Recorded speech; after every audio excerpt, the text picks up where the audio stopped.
So, Disney Plus has a new Peter Pan movie on it, and I watched it, and I thought it was okay. But before I watched it, I read the original source material, and it was pretty good. Now, this will not be a structured video. This will very much just be a discussion of me talking about the book and going from topic to topic, because I have no sense of structure, just like Peter Pan doesn't. Look at me, I'm 50 years old and I'm still Peter Pan. I think everybody kind of knows the sort of story of Peter Pan. It is a boy that doesn't grow up named Peter Pan, who finds himself in the house of the Darlings, the Darling House, because his shadow is stuck there, and he has to find his shadow. And in there he meets Wendy, and of course Wendy and him get along very well. There's sort of a romance between them, and Tinkerbell doesn't like that. So he then takes Wendy, as well as John and Michael. Reluctantly, he takes John and Michael with him to Neverland. And in Neverland, they have adventures, fight and kill pirates, meet the Lost Boys, have some fights with the indigenous people of Neverland, and then Wendy goes home and grows up. Yeah, that pretty much sums up the book. I will say, though, when I first picked this book up at Barnes & Noble, I was expecting a sort of Alice's Adventures in Wonderland or The Hobbit level of whimsy to this book, and there is some whimsical stuff to it, but at the same time, it does deal with some more serious topics like aging and death and growing up, of course, as well as murder. Like, death is a real thing in this book.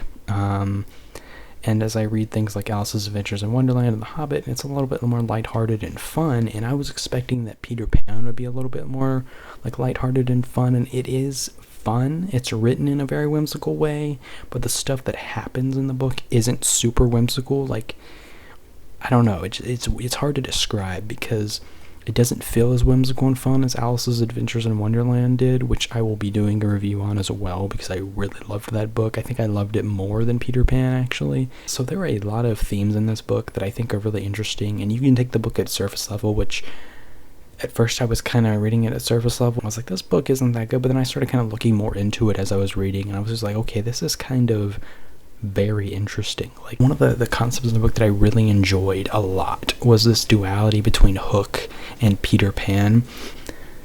First off, he loses his hand to a child that never grows up, just almost as a reminder to say, Hook can die too, but Peter Pan, I'll never age and I'll never die. Well, Hook is an older guy, he's an old man, who has a crocodile following him around.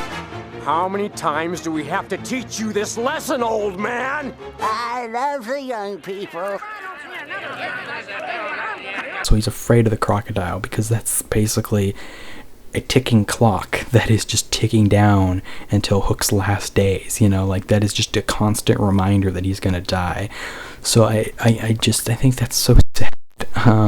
Why he hates Peter Pan so much, and he said it's his cockiness is why he hates Peter Pan so much, but I really think it's more than that. It's his cockiness, but why is Peter cocky in the book? Why is he so arrogant? Why is he so cocky? Which he is. There are so many scenes of him just being an arrogant jerk. But I think he hates him because this arrogance comes from Peter Pan's really inability to age. He can never age, he can never really die, and he's just forever young, so, he's pretty carefree, and Hook hates that because Hook fears death so much that he can't be carefree because he's scared of dying. And there's other instances of this being, kind of true, like one of his fears is the fear of his own blood, which is noted as being an unusual color. I'm not sure what that's supposed to mean, but and it goes even deeper. That's so much why I like this book, is because there's so many layers to this book. There's just so many layers. Now, so Peter is also kind of a jerk in this book. Like, there are so many moments where he just acts like a jerk, and I think it's intentional. As I was reading it, I was like, he's just a straight up sociopath. Like, share something with her. What you did when you were her age. I killed the neighbor's dog. Well, don't tell her that. Like, for instance, there's a part in the chapter The Flight. Take hold of this. Dee and John and Michael are flying, and they're not very good at flying yet because Peter just showed them how. And one of them is almost falling asleep, and they'll almost be falling to their deaths, and Peter will just be looking and laughing at them as they're falling to their deaths. And then he'll only catch them whenever Wendy says, catch them, please, they're my brother, catch them, they're gonna fall. And then Peter does it at the last second, and it's noted in the book like he just does it just to show off, like he doesn't actually care if they die or not. And I think that's really more of a characterization to Peter, because he doesn't really think about death in the same way as someone else does, because, he doesn't die, And I think this theme of death through the book is really interesting, as I pointed out with, Captain Hook and Peter. But there's a part in the book where Peter does almost die, and then his response is to die would be an awfully big adventure. Like, he just views it as an adventure. Like, I really like that idea of looking at death like that, but it adds to the characterization of Peter really being a child at the end of the day. He is a kid. He is a hero, but he is a kid. He's not an all-around jerk the whole book. There's parts where he talks about killing people, how much he just enjoys killing, and just how he's killed this person, and he's killed these many people.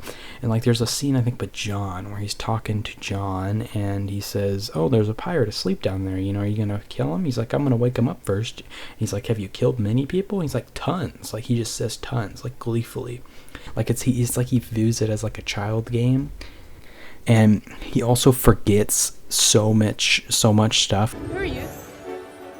I'm John. There's a part in the end of the book, actually, where he forgets who Tinkerbell even is. And, like, Wendy asks him, like, oh, what happened to Tinkerbell? Where's He didn't even remember who Tinkerbell is. And it turns out she's dead. He didn't even remember that she was dead until Wendy reminds him, like, and then he's like, oh, she's dead. As a kid, I was like, oh, being Peter Pan would be cool.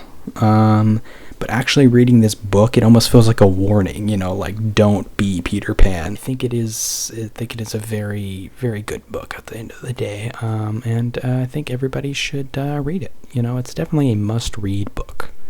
Yeah.